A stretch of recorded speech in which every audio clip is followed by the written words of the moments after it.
All right, ready to go? Mm-hmm. Let's go! Come on! All right. Hello, good afternoon, good morning, wherever you may be located, or good evening. It is October the 18th, 2018, and we are here for show number 96. Mm-hmm. Okay, 96. 96. Still trying over here, still trying. All right, so hopefully everyone is well and having a good week. We have had, I would say, a pretty decent week, right? Played a lot of tennis, and yeah. Our 2-year-old turned 3. By the way, if our 3-year-old, speaking of our 3-year-old, makes a special cameo appearance in this video, it is because we normally do these videos at night where our oldest of 5 kids, our 16-year-old, watches the rest of the kids.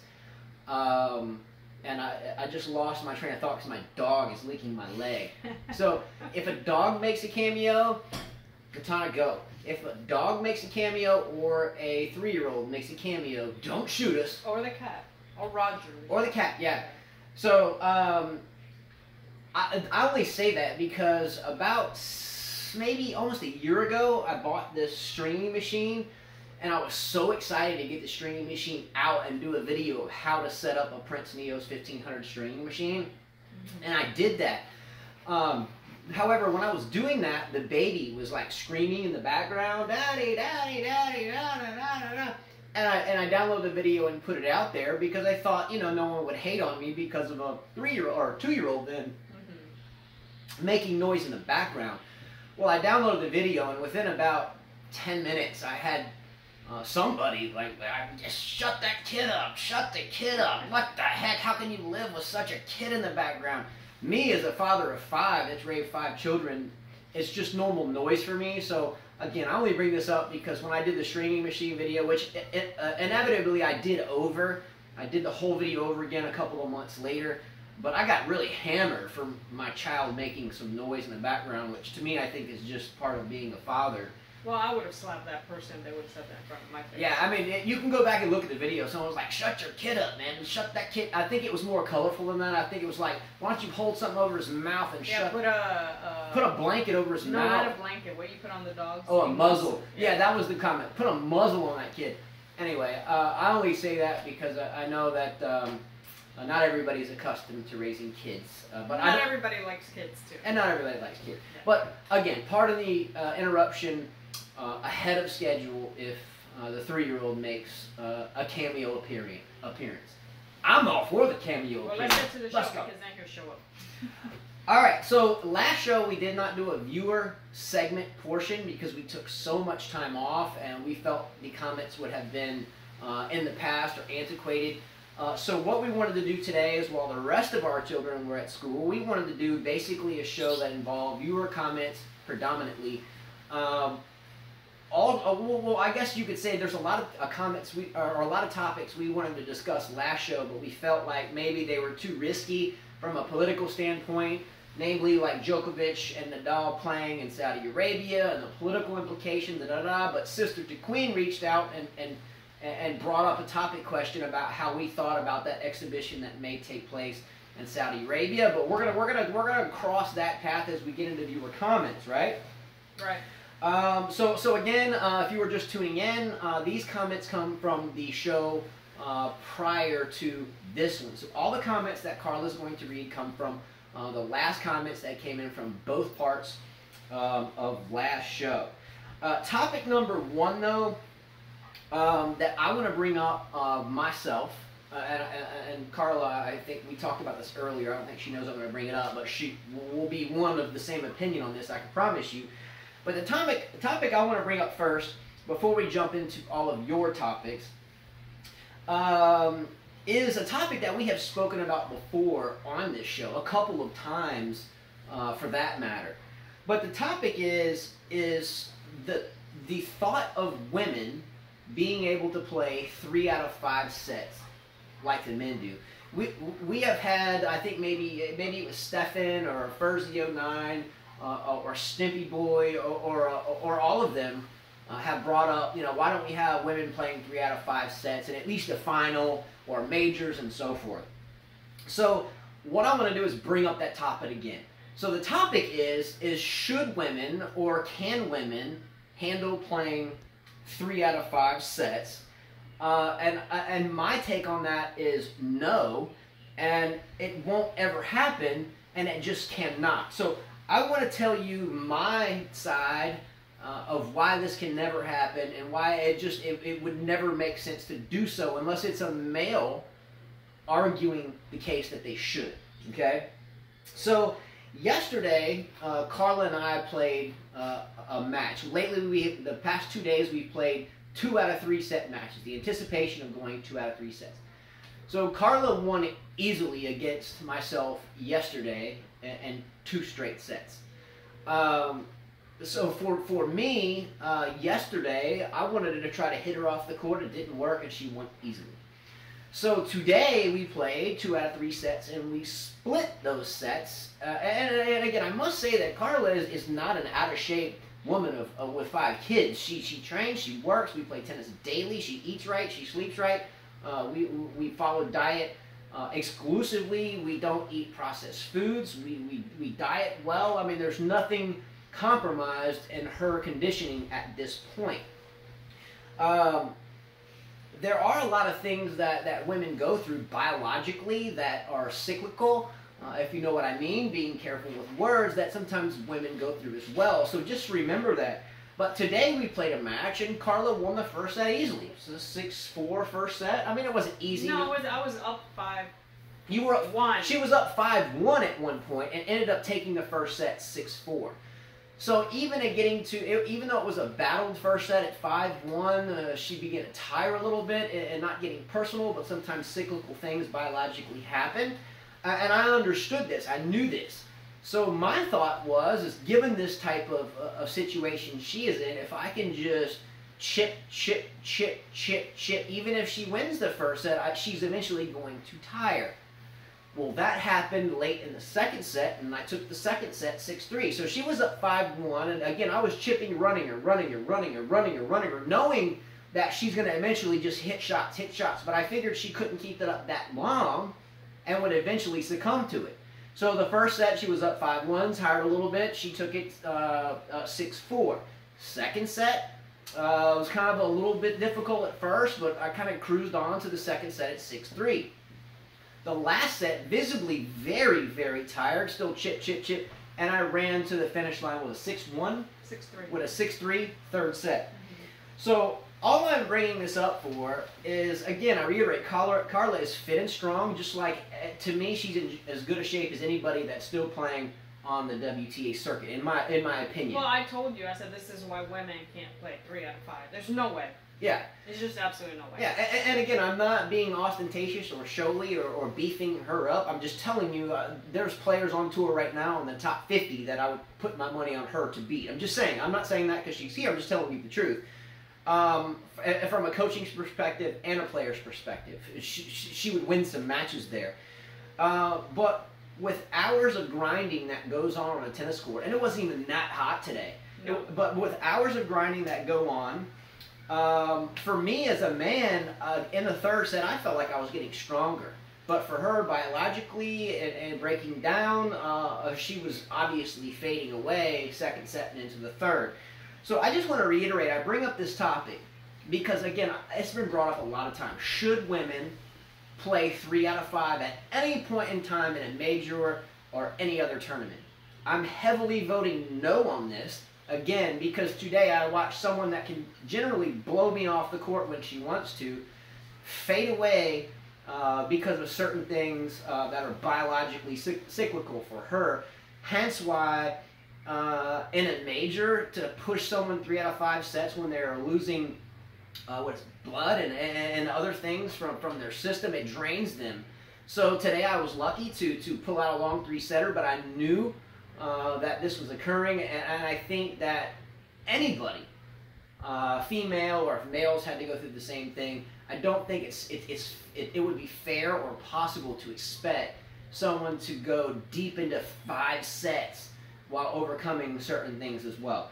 So yeah, there's no way I would have been able to if you would have said, let's play 3 out of 5, you won 2 sets already? Yeah, she would have been done. So, and again, in the first set, she's blistering balls. But blam, but blam. And again, was up 5-1. She began to fade away. I told myself, given her situation, she can't keep this up. I won, what, 5 games? No, 4 games, 5 games straight. And then you ended up taking the set. And the next set, I jumped up to a lead pretty early. And then in the third set, it was basically all she wrote because she was fatigued. So, again, this is just another reason why the topic of should women ever play 3 out of 5 sets to me is null and void. I don't think it's possible to be fair to one competitor given this type of cyclical thing versus one that's not. I think there's medications that people can take to delay such, but even that plays into it. I think 2 out of 3 will always be fair for the women. Yeah, they would see the lower type of tennis. I mean, it wouldn't be fair. Wouldn't be fair. There's a reason why they're women and they're men. You know, men are built different from women. Men are stronger. They go through a lot less in their body. I mean, and even again, in the third set today, given that you didn't have that situation, I felt like I was getting stronger. And again, the female just tends to break down a little bit quicker. Not just in tennis, in other sports, like you have boxing for women, the rounds are shorter. MMA for women, it's shorter. You know, there's a lot of things that are shorter. And deservedly so. But today just exemplified an example of why it should remain that way. So we brought the topic up again. We talked about this before last year, and I think we can rest assured that women should stick with 2 out of 3, and that's. I don't think we'll ever see 3 out of 5. And I say that as out of all due respect to women, for sure. I mean that in a good way. Topic number 2 will involve something viewer comment related. So let's get right into the viewer comments. There's a lot of topics that Carla said were brought up. I haven't read much of these comments at all, but Carla says, or Carla has and stated I should be prepared. We are going to touch on the topic of Djokovic and Nadal playing their exhibition match in Saudi Arabia. At first, the last show, we already knew about this. Personally, I said, you know, I'm too naive and too dumb to speak of why people should or should not play in certain matches because of political things going on. I don't like to get involved with that because if you talk about it, you know, we're pushing real hard to get 200 subscribers and we don't want to lose anybody. So the last thing we want to do is talk about, you know, this political view against this political view or da-da-da, because we don't want to say anything wrong. And I think we have to tread carefully on this topic. But because Sister to Queen, another female viewer, let's go, she brought this up. What were our thoughts on Djokovic and Nadal playing an exhibition in Saudi Arabia, given there was a political snafu that happened where someone lost their life and so forth? I think probably everybody's heard about this. So we will discuss this in a bit, and we're going to bring this up in due time as the comments came in. So this is going to be a viewer comment show. Again, these come from the last show, and that topic was asked by Sister to Queen. Much love to Sister to Queen. Heck of a young lady, a solid tennis fan and player, and writes very well. So because she wrote it, or anybody that wrote it, we're going to talk about it briefly and maybe at length. We'll see what happens. Also as well, we brought up on the last show, is Djokovic still playing or is Djokovic playing at 100% yet? Didn't someone bring this topic up as well? Sister to Queen said it. Yeah. So saying at 100%. So Sister to Queen brought this up as well. I'm not going to give my view yet or why I think that way. I think you gave your view many times, but we're going to talk about that when Sister to Queen asks it. Mm-hmm. So I'm not going to get into any topics at this point right now at all. I've mentioned my one, which was what was my top? Oh, the 3 out of 5 sets for women. We're going to talk about Saudi Arabia, Nadal, Djokovic. We're going to talk about Djokovic playing at 100%, yes or no at this point. But we're going to let the viewers bring it up because, in essence, that's how it happened. Let me check time real quickly. So we are at 14 minutes. All right, so we're probably going to get to 2 shows today, but we'll try to keep it 1, but I think we're going to go 2. Let's go! We'll keep it at 1. That's a joke, right? It's going to be 2 shows. With him? Oh, by the way, real quick, I have this racket on the table because this is Carla's racket. This used to be Amelie Mauresmo's racket. It's a Dunlop 300, which is a quality stick, 98 square inch head, 4 1/4 grip. But I finally ordered her another one. I found one for about $38 with the case. But Look at her old racket, by the way. I don't know if you can see this, but look at the head of the racket. Look at the head right there. She has played with it so long that the racket is hollow. 2006. All right. So, no. I can't seem to go to a newer racket. Look at that. Don't like them. The head is hollow. Look at that. Oh, look at that. It's a hollow head. So, furthermore, the beauty about this racket is, here's Mauresmo's signature. Oh, look at that. Anyway, old rackets still work. All right, so here we go. Viewer comment number 1. Let's go! All right, Rahesh says, long time no see. Let's go, Rahesh. Hi, guys. Good to see you both back in action. Good to be back, Rahesh. Viewer comments we missed last time, but glad to be reading them again. Let's go! Kiyosama says, well, darn. I leave you all for a while and return to pretty much the same thing. Where you been, Kia? It's been months, right? Hasn't it been like a month or 2? Yeah. Let's go, Kia! Carla's showing you who's boss on the tennis court. Laugh out loud. Not after today, she didn't. Took her 3 sets and dominated. Let's not talk about yesterday's score that you disagree with. I just said earlier he beat me. Okay. She beat me in straights today. I took her 3 and 1. You have to wear a woman down by wearing them out by running them because they can't handle the men's stamina and strength. All right. Good to see you all doing well. Sans a weary Carla.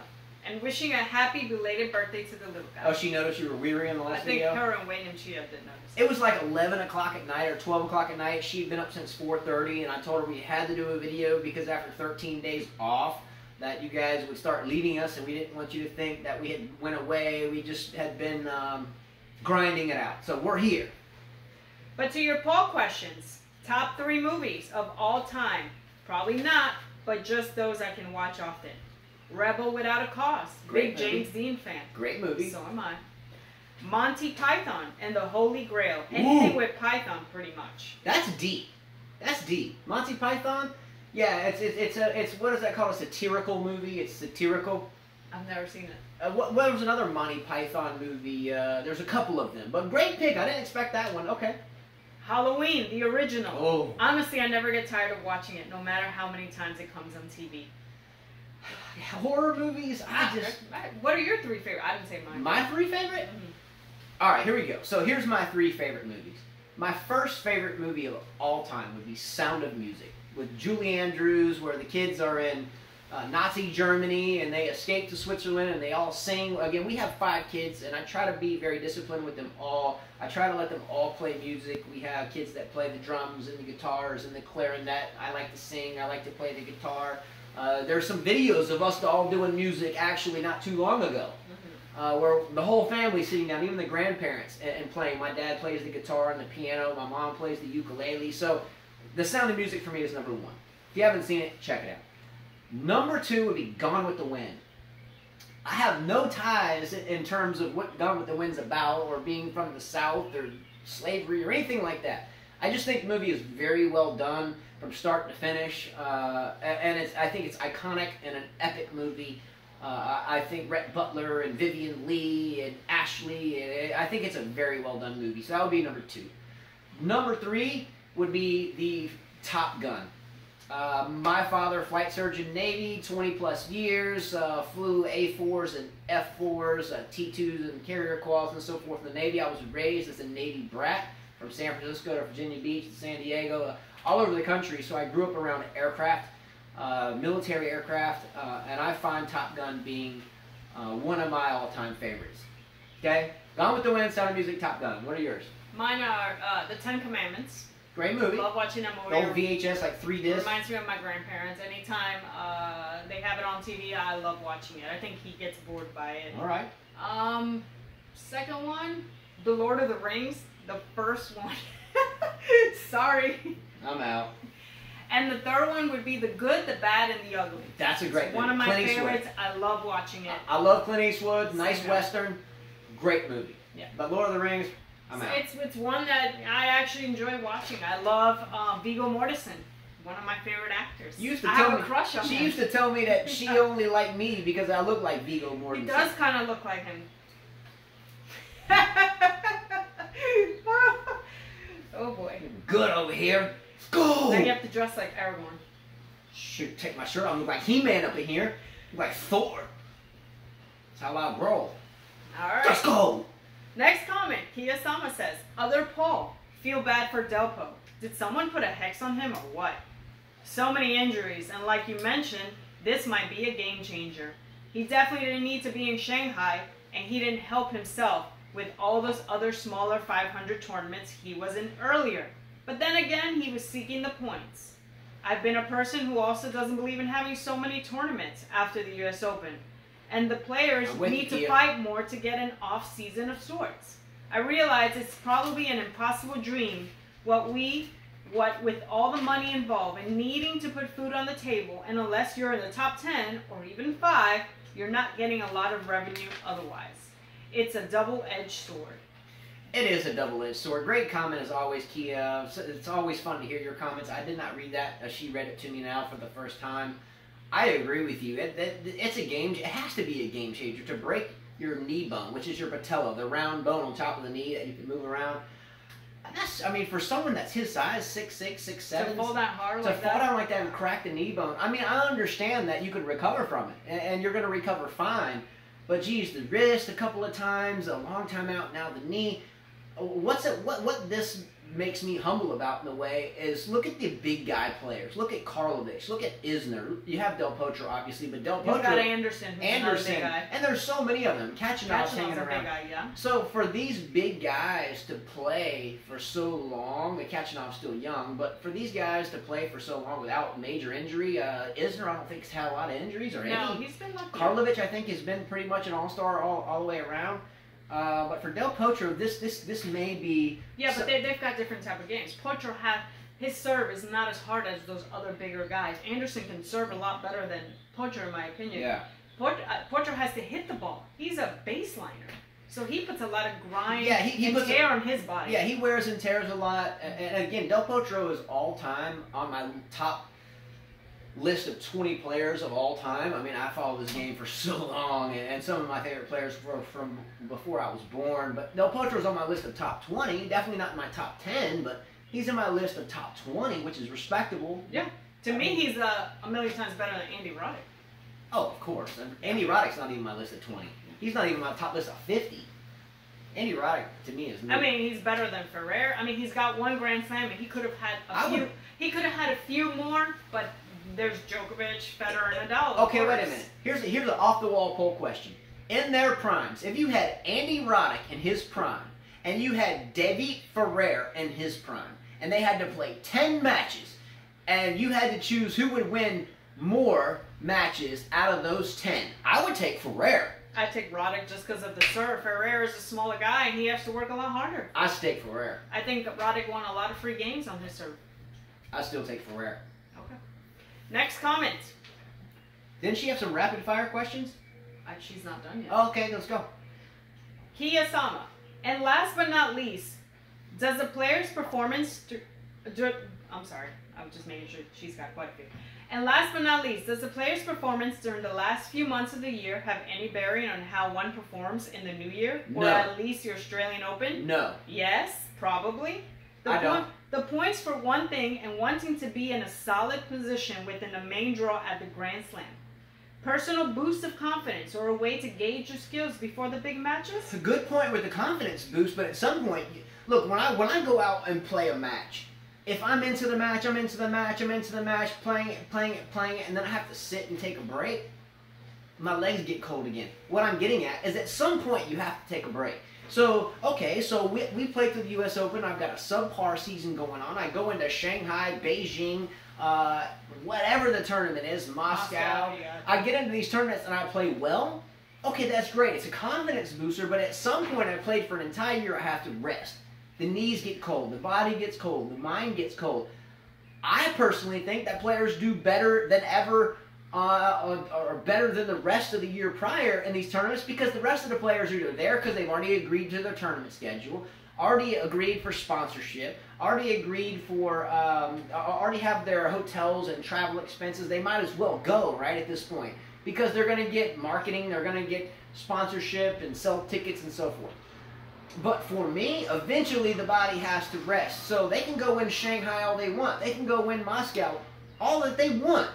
But at the end of the day, there's going to be a small break for them. And when it comes time for Brisbane, the Australian Open, I don't think I would put my money on John Doe because they had a good Moscow tournament. No disrespect to Moscow.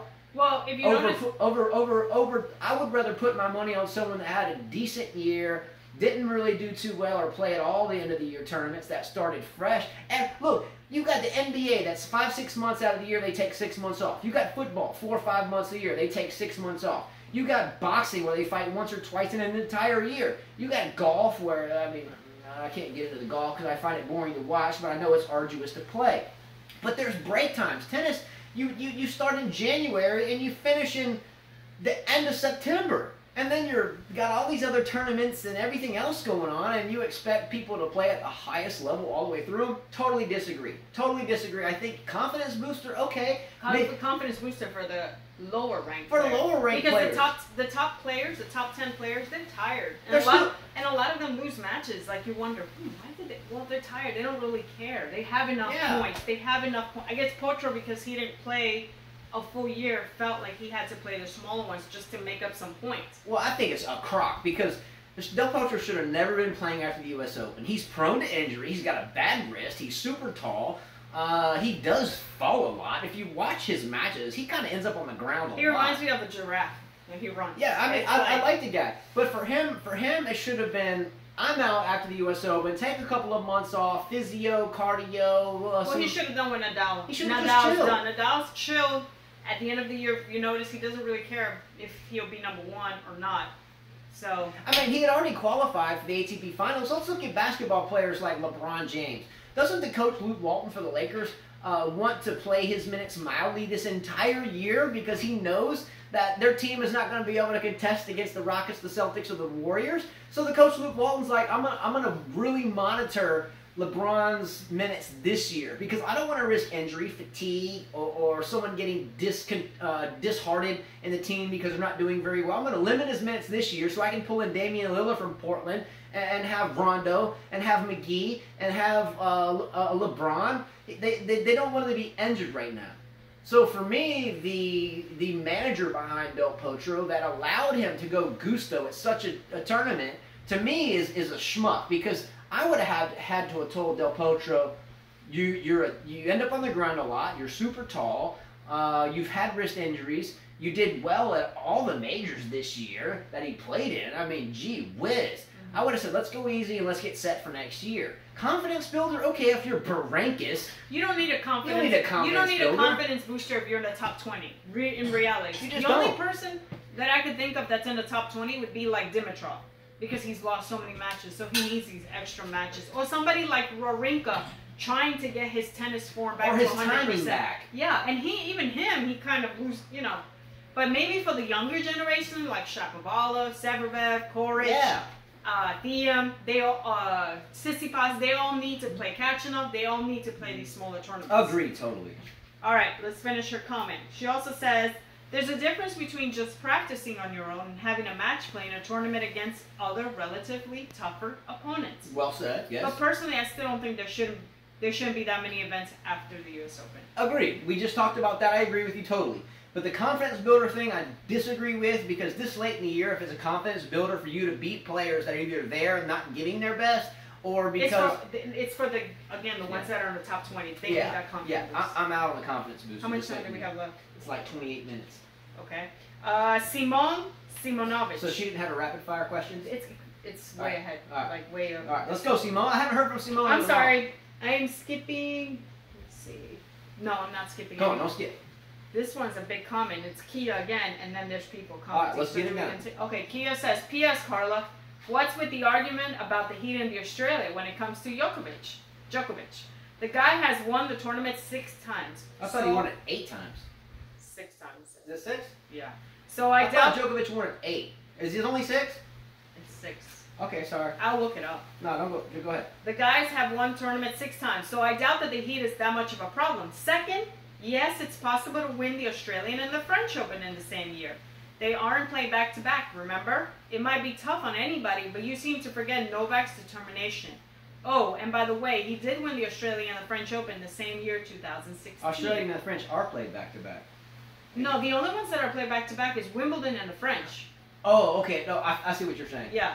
But the first major is the Australian. And then you have a break in between. Okay, I'm yeah. sure. Well, Simone came back and says the bigger problem for Djokovic is humidity. He's answering to Kia, right? Yeah. He says because of his breathing problems earlier in his career. So he combined with humidity is a problem for him. That's a great fact from Simone because, again, I'm not going to mention this. I'll run out of time on part one, but I followed Djokovic since he was 17, 18 years old. Not because I wanted to at that point, but I was a Federer fan from the time he was a late junior until a young, prosperous player. And I watched him play. I've mentioned this 100 times before. I watched him play at the U.S. Open in 2007 in person right there.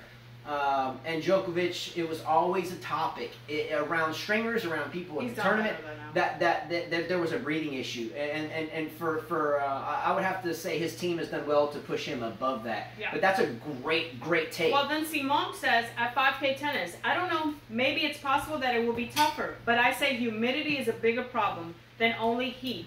So I think the next 3-4 years, the biggest problem for him will be the U.S. Open, Cincinnati, because it's part of the year that the humidity is very high in North America. I know he won these tournaments this year, but he struggles at the U.S. Open. So I think that part of the season will be his biggest problem. In Australia, it's a desert, so humidity is very low. And we'll continue it because we're going to stop that. We're going to run out of time on part one. Again, I only do this because of my old phone. I can't quite go out and buy a phone yet, but look, I'm going to end part one here. Like it, share it, subscribe to it. There's a link below if you wish to contribute to our channel. Not asking, but just saying. So we're going to go into part two right now and take off from there with Simone's comment. So thanks everybody. It's good to be back for a day show. Thanks everyone so far for their comments. We're just getting started. Part two's coming up. Like, share. I think you said that already. Subscribe. Hey, he likes to repeat. I'm trying.